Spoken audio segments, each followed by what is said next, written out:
Muito bom, muito bom. Bom, você que está nos assistindo até agora, já deixou o like aí no vídeo, né? Por favor, a gente só pede o seu like, mais nada. Tá aqui de graça a informação. A Lu tá dando uma aula sobre TDAH, caso você não tenha percebido, né? Se você chegou agora, continua e depois volta a fita para ouvir tudo que ela já falou aqui comigo. Então, deixa seu like no canal, se inscreve aí também e habilita o sininho. Malu, você mencionou agora há pouco sobre pais, e a minha próxima pergunta tinha tudo a ver com isso. Inclusive, você já mencionou aí monitoramento de sintomas, etc., né? A gente percebe que muitos pais compram esse livro, inclusive no nosso próprio site, tá? É um livro que a gente vende para outras livrarias, mas no nosso site tem muito pedido que você... No cadastro a pessoa bota outro, então a gente já sabe que é pai ou é pessoa vinculada a algum parente que está em tratamento aí. O que você acha que a gente poderia indicar para os pais que estão nos assistindo, além do monitoramento dos sintomas, né? Para auxiliar, porque a gente sabe que eles compram o livrinho para auxiliar a compreensão deles e para auxiliar ali com o filho. Que dicas mais você teria a dar para esses pais, né, que têm o livro ali, ou se não tem, vão começar a ter o livro agora, para, vamos dizer assim, em casa também tá de alguma forma ajudando, né, nessa parte que vocês tocam aí na clínica? Então, assim, ó, a criança que tem o transtorno de déficit de atenção, ela precisa de monitoramento constante, tá? Então, ela vai demandar muito mais dos pais. Por quê? Porque ela, por si só, não consegue se organizar. Em geral, criança, por si só, já não consegue se organizar. Por quê? Pelo aquele motivo que eu falei, que até os 24 a gente não tem uma organização total pronta, né? Porque a gente não tem nosso aparelho cerebral, então, pronto para essa total organização. Então, todas as crianças precisam de monitoramento, mas a criança com TDAH, ela precisa de muito mais monitoramento. Ela precisa de um suporte sistemático dos pais. Então, não adianta assim, tu tem que organizar a tua agenda, tu tem que organizar a tua mochila. Não. Ela vai precisar que alguém seja o auxiliar dela para ela organizar. Senão, ela não vai levar o livro para o colégio, senão ela não vai fazer os temas, ela não vai anotar e daí tem orientações que a gente dá para a escola também, né? Então, quando tem uma criança com TDAH, eu costumo dar orientações para os pais e muitas vezes dar orientações para as escolas que não têm esse manejo muito afinado aí de como fazer para o TDAH. Por exemplo, a gente pede para os professores anotarem na agenda, porque a criança não vai anotar.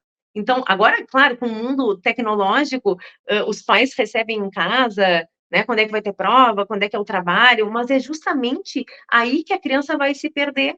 Então, não adianta eu fazer combinações com a criança que ela não vai conseguir cumprir. Os pais vão ter que ter consciência que tem uma criança com TDAH, ou seja, que ela tem um transtorno e que ela vai ter que ser auxiliada de uma forma diferente, auxiliada e monitorada de uma forma diferente de que uma criança que não tem TDAH. Então, dicas aí, ter um mural, né, no quarto, os pais arrumarem e atualizarem o tempo inteiro este mural com datas e ter feedbacks diários. Né? Claro que demanda, mas ter filhos demanda. Né? Ter filhos faz parte, quando a gente quer ter um filho, a gente já sabe que a gente vai ter mudanças de vidas para sempre e que a gente vai ter demandas. Então, uma criança que tem um TDAH, mais demanda ainda. Então, todo dia não é fiscalizar, é monitorar, né? Eu ia falar fiscalizar, mas está errado. É monitorar a agenda junto com a criança. É claro que os pais, eu não indico que os pais façam pela criança, mas que os pais auxiliem a criança a executar. É essa a dica maior de tudo, auxiliar constantemente, diariamente, a criança a executar as coisas que ela tem para fazer e organizar essas coisas. Primeiro organizar, depois executar. Então, ver o que teve no dia, revisar, ver que temas tem, os prazos para os trabalhos, os prazos para as provas, porque o que ocorre e que daí a gente começa a ter vários efeitos colaterais emocionais, e isso é muito ruim, porque os pais exigem o que a criança não pode dar. Então, tu não anota, tu vai ter castigo, tu vai perder coisa, eu vou te tirar o celular, eu vou te tirar o tablet, porque tu não está te dedicando para a escola. Essas combinações já estão fadadas ao fracasso. Além do que, elas são punições e vão ter efeitos colaterais terríveis de baixa autoestima. A gente tem vários pacientes com TDAH que vão tendo pioras na sua autoestima, que vão sendo taxados, por exemplo, as gerações de adultos que não tinham esse diagnóstico, elas eram taxadas de quê? Preguiçoso, não quer nada com nada, né? Ou as crianças apanhavam, ou as crianças eram exigidas e penalizadas porque elas não conseguiam dar. Então, essa questão, se fracassa, é porque os pais estão fracassando também. Tá? Então, assim, se fracassa, que eu digo assim, bom, uma criança está totalmente perdida na escola, está totalmente desorganizada. Quem é que fracassou aí? Uma criança que tem TDAH? A criança? Não. Fracassou toda a rede de apoio que ela deveria ter tido para conseguir se organizar. E isso é constante diário. Tá? Porque tem uma coisa também de dificuldade de manejo de tempo do TDAH. Então, essas combinações a longo prazo, elas não funcionam. Ah, se tu fizer todos os temas no Natal, tu vai ganhar alguma coisa. Não funciona. É feedback imediato com criança do TDAH. Né? É monitoramento imediato e constante. Dá trabalho? Dá. Mas a gente quer auxiliar os filhos, né? Então, é por aí. Muito bom, mais uma vez. Lu, antes da próxima pergunta, só tenho que dar uma lembrança aqui para o nosso pessoal, que não se aplica muito ao livro infantil, né? Porque o livro infantil ele não tem capítulo, né? O livro infantil é uma historinha que começa e vai embora. Mas, para você que está nos assistindo aí, todos os nossos livros, inclusive livros técnicos que a Lu Tister tem aqui conosco, você tem acesso a todo o conteúdo do livro, até o primeiro capítulo, né? Entra ali no Compre o Livro para você acessar a página, você vai ver que tem um botãozinho ali, baixe PDF do primeiro capítulo. No caso do livro infantil, você não vai ter o primeiro capítulo, mas você vai ter todo o comecinho, né, das primeiras páginas e uma parte da história para você analisar. Mas se for um livro técnico, como alguns dos que a Lu tem com a gente, você vai ver todo o histórico dos autores, currículo, apresentação, sumário e o primeiro capítulo também, tá bom?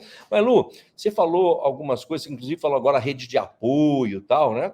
E a última pergunta que eu teria, assim, sobre o livro especificamente, depois nós vamos falar um pouquinho sobre o baralho, eu acho que é importante a gente aproveitar esse momento e falar do baralho de TDAH que você também desenvolveu, né? Se você gostaria de destacar mais alguma coisa sobre o livro, principalmente, assim, porque pessoas, seus colegas, né, seus futuros colegas, ou até pessoas da rede de apoio, quando a gente fala rede de apoio, estamos falando de escola também, né, outros ambientes onde a criança está vivendo, por que eles deveriam comprar esse livro no intuito de fazer parte dessa cobertura aí para a criança?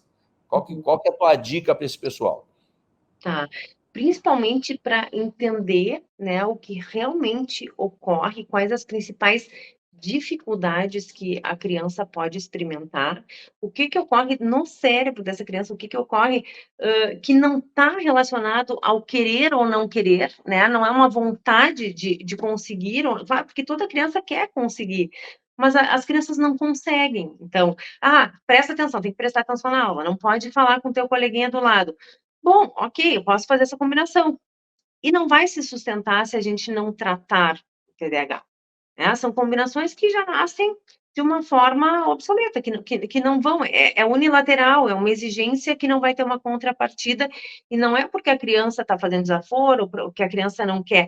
Então, é justamente isso, é desmistificar que o TDAH é uma vontade da criança. E entender que o TDAH é um transtorno. E quando a gente fala em transtorno, a gente não está falando de uma antiga nomenclatura transtorno mental. A gente está falando transtorno mental, hoje em dia, quer dizer algo que dificulta, algo que transtorna a vida do sujeito ou a vida de outros. Tá? Então, a gente está dizendo que esse transtorno dificulta a vida dessa criança. Então, a rede de apoio tem que entender quais as dificuldades para poder se sensibilizar e auxiliar essa criança. E poder monitorar isso, né? Verificar e até perguntar. O livro pode ser até usado assim, bom, o que tu acha? Tu acha que isso tu tem? A gente pode explorar de diversas formas o livro. Né? A gente pode parar de página em página e ter o feedback da criança. Me conta, o que tu achou disso? Porque assim, ó, não dá para usar esse livro com criança do TDAH, eu me sentar e eu ler de uma vez só. Por quê? Porque justamente porque a criança com TDAH tem aversão, né, de se envolver em tarefas que exijam um esforço mental. Então, a gente deve explorar esse livro devagar. Ele pode levar inúmeras sessões a ser trabalhado na clínica. Tá? Vamos ver essa página, vamos fazer um desenho sobre essa página. Como é que a gente poderia mudar isso? Que historinha em quadrinho a gente poderia fazer sobre o que está nessa página? Tem diversas coisas que a gente pode fazer. E em casa também. Ele não é um livro assim, vou ler para o meu filho de noite, para ele mas que eu possa assim, ler uma página, ler outra, ou até assim, para os pais terem um entendimento, né? Se trabalhar isso, desmistificar sintomas. Então, acho que ele se presta para inúmeras coisas. Oi, gostou desse vídeo? Aqui e aqui existem mais 2 links para você continuar assistindo um excelente material sobre psicologia. E aqui embaixo, um cupom de desconto para você comprar em nosso site. Tchau!